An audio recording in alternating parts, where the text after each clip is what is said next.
The text notification came while I was reviewing patient charts at the clinic. Dad's birthday dinner tonight, 6 p.m. Please try to make it this time, Mom. I glanced at the clock showing 4:47 p.m., then at the stack of overnight emergency cases waiting for my review. 3 surgeries scheduled for tomorrow morning, 2 research reports due to the university, and a conference call with the pharmaceutical company about our latest trial results. But it was Dad's 72nd birthday. I saved my work, locked the office, and drove across town to the house where I'd grown up explaining why I wanted to be a veterinarian instead of something more prestigious.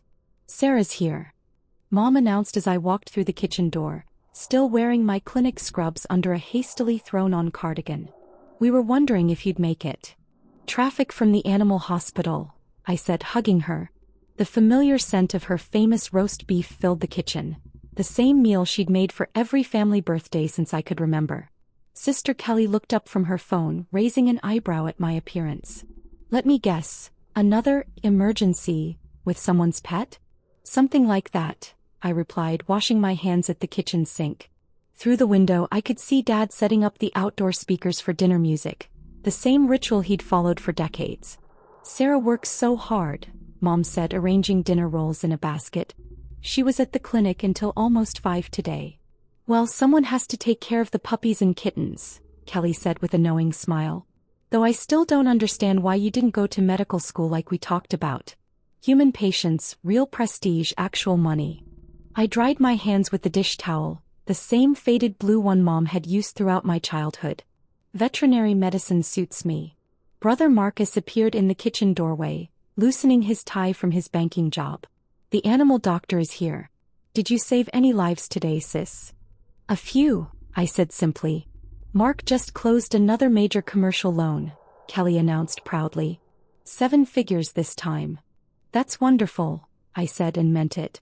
Marcus had worked hard to build his career in commercial banking, and his success made the whole family proud. Real money, real impact, Dad added, joining us in the kitchen. Not that your work isn't important, sweetheart, he quickly added, patting my shoulder. But you know what I mean. I did know what he meant. For 15 years since I'd graduated from veterinary school, family gatherings had included gentle suggestions that I consider transitioning to human medicine. They meant well, but they saw my career through the lens of their own understanding: dogs and cats, routine checkups, the occasional emergency that interrupted family dinners. Let's eat before everything gets cold, Mom suggested, and we moved to the dining room where she'd set the table with her good china, the same pattern she'd used for special occasions throughout my childhood. Dinner conversation flowed through its familiar patterns. Marcus discussed interest rates and market trends. Kelly shared updates about her marketing firm's latest campaigns.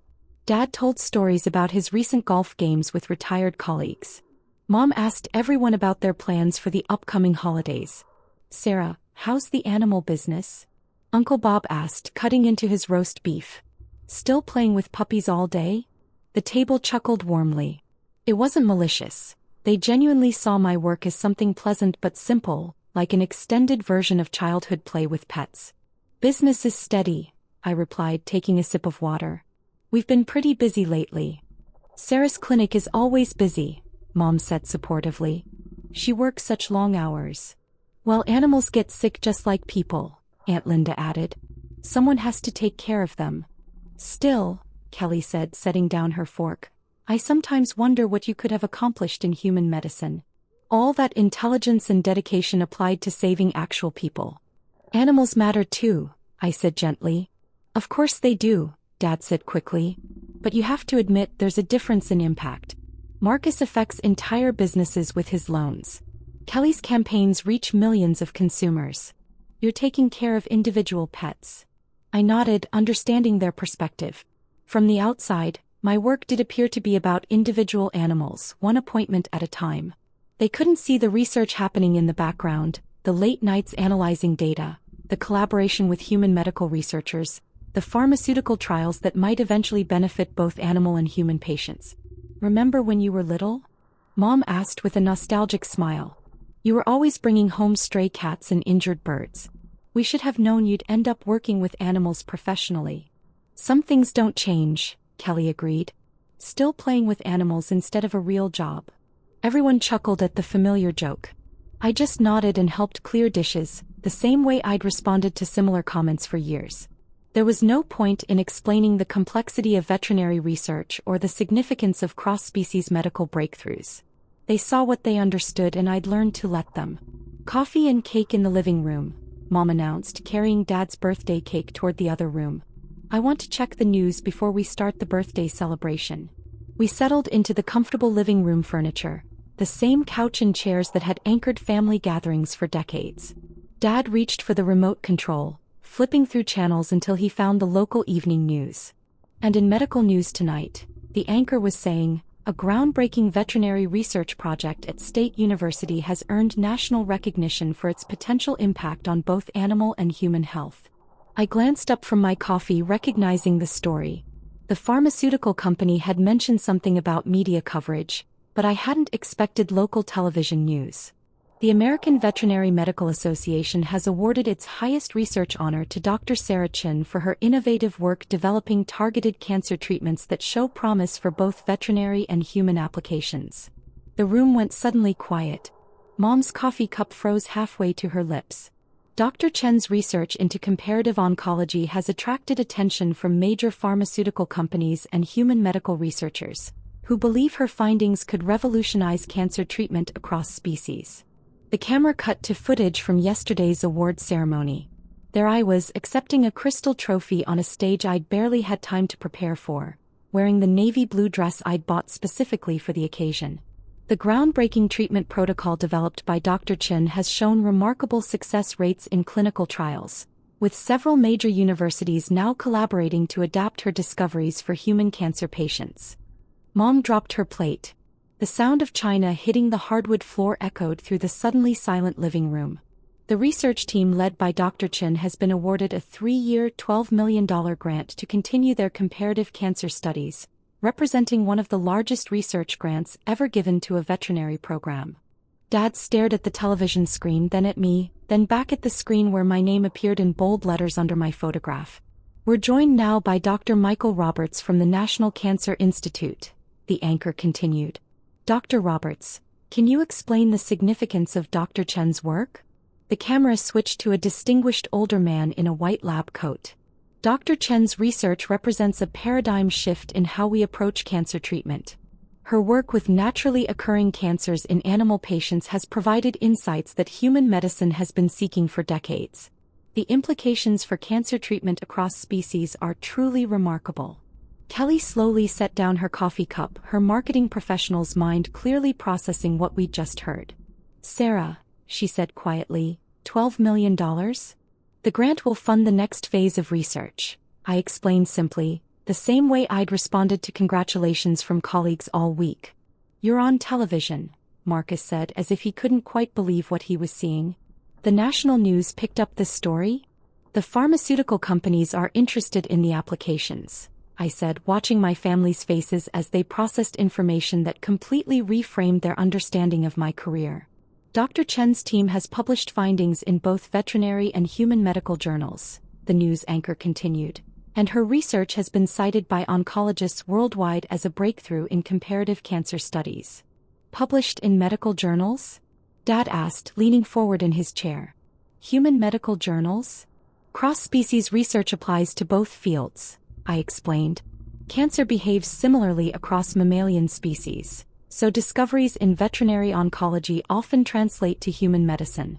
The news segment continued with footage of the research facility where I spent most of my days, the laboratory equipment that looked nothing like a traditional animal clinic, the sophisticated imaging technology that rivaled any human hospital. But you never mentioned any of this, Mom said, still staring at the television screen where my photograph remained displayed alongside impressive research statistics. You never asked about the research side of my work, I said gently. When people ask about veterinary medicine, they usually want to hear about the animals, not the data analysis. Data analysis? Uncle Bob repeated as if the words didn't fit with his understanding of animal care. Most of my time is spent analyzing treatment outcomes, reviewing pathology reports and developing new therapeutic protocols, I explained. The patient care is actually a small part of what I do. The grant funding will allow Dr. Chen's team to expand their research to multiple veterinary teaching hospitals, the anchor explained, with the goal of developing treatments that can benefit both animal and human cancer patients. Kelly pulled out her phone, clearly searching for more information. Sarah, there are articles about you in major medical publications. Forbes has a piece about your research. You're listed as one of the top veterinary researchers in the country. The pharmaceutical companies have been tracking the research progress, I said, accepting that my family's understanding of my career was shifting rapidly. Cancer treatment is a significant market for both animal and human applications. Why didn't you tell us about any of this? Dad asked, and I could hear genuine confusion in his voice. All these years we thought you were just treating pets. I am treating pets, I said. But cancer treatment requires understanding the disease at a molecular level. The research that helps animals also advances human medicine. Marcus shook his head slowly. $12 million in research funding. That's more than my bank approves for most commercial developments. And you've been doing this while we've been telling you to get a real job, Kelly said, and I could see her processing the irony of her marketing background compared to the medical research I'd been conducting quietly for years. Your work is helping develop cancer treatments for people? Mom asked, finally setting down her coffee cup. Actual human cancer treatments? The research crosses over, I confirmed. Naturally occurring cancers in dogs often mirror human cancers more closely than laboratory models. Successful treatments in veterinary patients can be adapted for human applications. The news segment concluded with information about the upcoming research expansion and additional collaborations with human medical centers. My photograph remained on screen as the anchor transitioned to the next story. Dad reached for the remote control and muted the television. The living room fell into contemplative silence, broken only by the distant sound of birthday party music still playing from the outdoor speakers. Sarah, he said finally, I owe you an apology. We all do. You don't owe me anything, I replied honestly. I chose not to explain the research side because people are usually more interested in the animals. But we're your family, Mom said, tears forming in her eyes. We should have understood what you were really doing all these years. You knew I was doing work that mattered to me, I said. That was enough. Kelly looked up from her phone, where she'd been reading articles about veterinary research. This says your work has potential applications for childhood cancers. You're helping develop treatments for children with cancer. Some of the protocols show promise for pediatric applications, I confirmed. Cross-species research often reveals treatment approaches that wouldn't be discovered through traditional human-only studies. All this time, Uncle Bob said slowly, we've been joking about you playing with animals and you've been developing cancer treatments. The animals are still the most rewarding part, I said truthfully. Every patient matters whether they have 4 legs or 2. Marcus stood up and walked to the window, looking out at the backyard where we'd spent countless family gatherings. I make loans for businesses, he said quietly. Important work, good money, but nothing that will change medicine. Your work supports economic development, I pointed out. That matters too. Not like this, he said, turning back toward the room. Not like developing treatments that save lives. Dad picked up the remote control and unmuted the television, flipping through channels until he found another news program. I want to see if any other stations are covering this story, he explained. We found 3 more news segments about the veterinary research grant, each one providing additional details about the scope of the work and its potential impact. Seeing my name and photograph repeatedly on television seemed to help my family understand the significance of recognition I'd been receiving within the veterinary and medical communities. The research team's work with comparative oncology has attracted international attention, one anchor explained, with universities in Canada and Europe requesting collaboration on similar studies. International collaboration? Mom asked, looking at me with new understanding. You're working with researchers around the world? Cancer research benefits from global cooperation, I explained. Sharing data and treatment protocols helps develop better therapies faster. Kelly continued reading articles on her phone, occasionally sharing details with the rest of the family. This says you've been published in 37 peer-reviewed journals over the past 5 years. 37 publications. Research requires documentation, I said simply.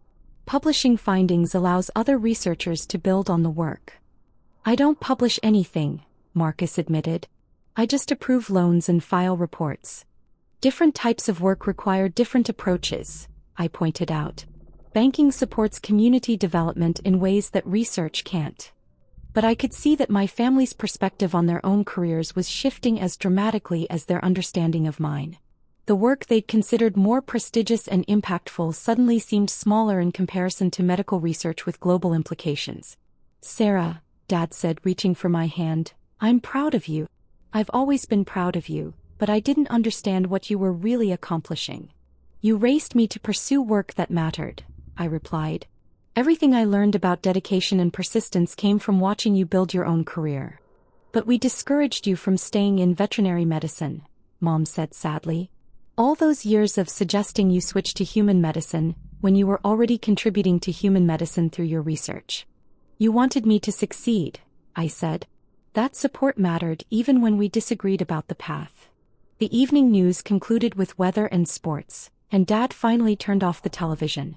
The living room felt different somehow, as if the family dynamics had shifted during the past hour of watching my professional recognition play out on multiple news programs. We never really asked about your research, Kelly said thoughtfully. When you talked about work, we heard animal clinic and assumed we understood everything. Most people associate veterinary medicine with pet care, I said. It's easier to let them maintain that understanding than to explain research methodology and pharmaceutical development. But we're not most people, Marcus said firmly. We're your family. We should have been curious enough to ask better questions. You asked the questions that mattered to you, I pointed out. Whether I was happy, whether I felt fulfilled in my work, whether I was financially stable. Those are good questions. Dad stood up and walked to the mantelpiece where Mom had displayed family photographs spanning decades. He picked up a picture from my veterinary school graduation, where I stood smiling in my cap and gown between my proud parents. You were so determined to become a veterinarian, he said, studying the photograph. Even when we suggested alternatives, you never wavered. I knew what I wanted to do, I confirmed. Research was always part of the plan, even if I didn't explain it well at the time. And now you're changing cancer treatment, Mom said as if she still couldn't quite believe it. Our daughter is helping develop treatments that will save lives. The research team is developing treatments, I corrected gently. Science advances through collaboration, not individual efforts. But I could see that my family needed time to process the gap between their perception of my career and the reality of my professional accomplishments. Years of gentle jokes about playing with animals had created a narrative that was difficult to reconcile with $12 million research grants and international medical collaboration. I want to understand your work better, Kelly said decisively. Not just tonight but ongoing. I want to know what you're researching and why it matters. I'd like that, I replied honestly. The research can be complex, but the goals are straightforward, better treatments for patients, whether they have 4 legs or 2. Can we visit your laboratory? Marcus asked. I want to see where this research actually happens. Of course, I said, though it might be less dramatic than television makes it appear. Mostly data analysis and careful documentation. Still, Dad said, replacing the graduation photograph on the mantelpiece, I'd like to understand what a typical day looks like for you. As we cleaned up the coffee cups and birthday cake plates, conversation continued about the research, the implications of cross-species cancer treatment, and the collaborative nature of modern medical research. My family asked thoughtful questions about the grant funding, the publication process, and the timeline for developing new treatments. Sarah, Mom said as I prepared to leave, next time someone asks about your work, I'm going to know how to answer properly. You always answered properly, I said, hugging her goodbye. You told people I help animals, which is true. Everything else is just technical details. Technical details that are changing medicine, Dad pointed out, walking me to my car. Details that matter to patients and families dealing with cancer.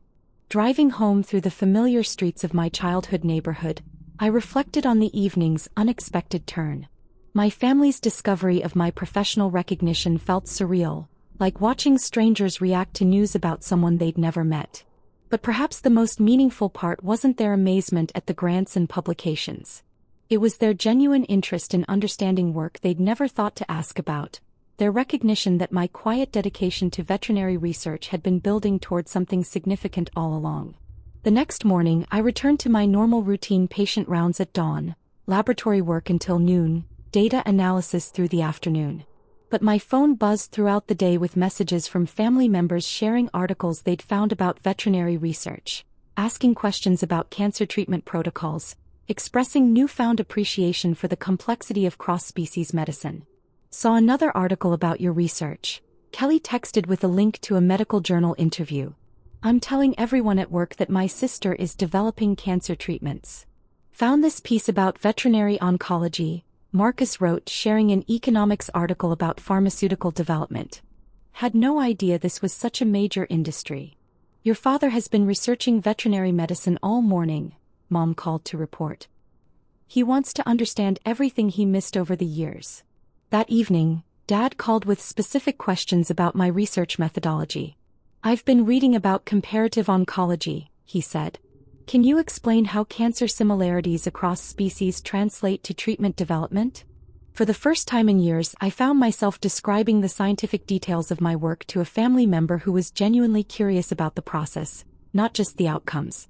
We talked for an hour about research design, peer review, collaboration protocols, and the long-term goals of cross-species cancer treatment. I'm sorry it took a television news program for us to understand what you've been doing, he said before hanging up. But I'm grateful we finally know. 2 weeks later, my entire family visited the research facility. They toured the laboratory, met my research team, and watched a presentation about our current studies. Mom asked thoughtful questions about animal welfare in research settings. Kelly wanted to understand the marketing and communication challenges in medical research. Marcus inquired about the economics of pharmaceutical development. This is incredible, Dad said, watching sophisticated imaging equipment analyze tissue samples. This is nothing like what I imagined when you said you worked with animals.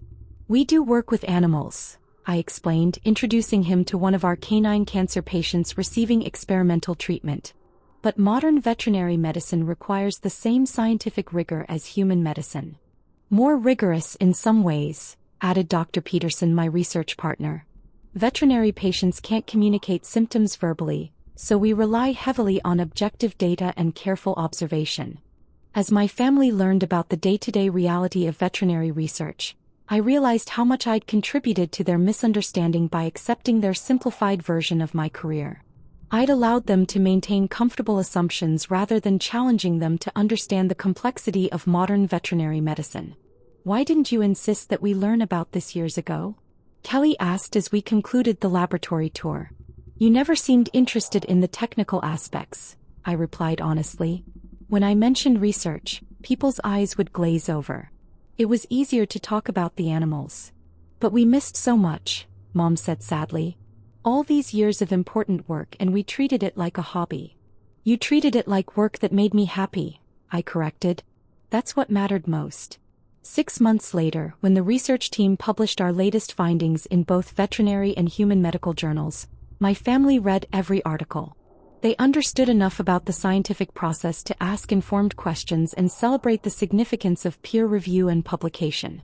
Dr. Sarah Chin and her research team have demonstrated remarkable success with their innovative cancer treatment protocol. Dad read aloud from the medical journal abstract at our next family dinner. The implications for both veterinary and human oncology are substantial. That's our Sarah, Mom said proudly, and for the first time I felt that my family truly understood what those words meant. The recognition and research grants were professionally satisfying, but having my family finally understand and appreciate the complexity of veterinary medicine meant more than any award. They'd learned to see my career not as playing with animals instead of pursuing real work, but as scientific research that happened to focus on animal patients while contributing to medical advances that benefit all species. Next time someone asks what you do, Kelly said, I'm going to need at least 10 minutes to explain it properly. Just tell them I help animals, I suggested with a smile. Everything else is technical details. Technical details that are changing the world, Dad added firmly. And that's exactly how I plan to describe my daughter's career from now on.